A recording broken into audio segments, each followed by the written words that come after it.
In phase 2, they got 110.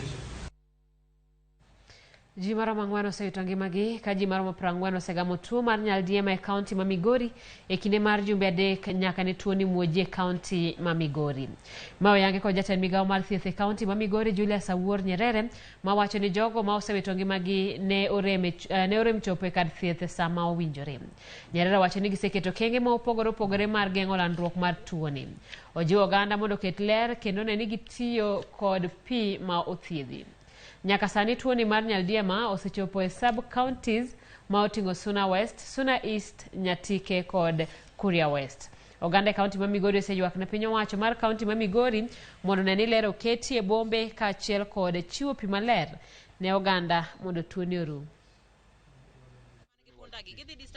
We had only 4 deaths. 4. The recent one was in Kianja. We have had about 40 treated and discharged. But as we talk now, we only have 1 admission.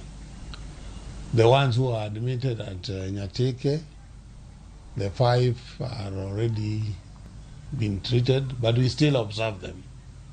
When you are discharged, we don't leave you. There is also tracing to ensure that whatever you have been given, you follow that. And we have never had any case of anybody who had been treated earlier being reinfected. So as we talk now, there is only one from Suna East who has been admitted here from Abida area. And we appeal to the residents to be very careful about that.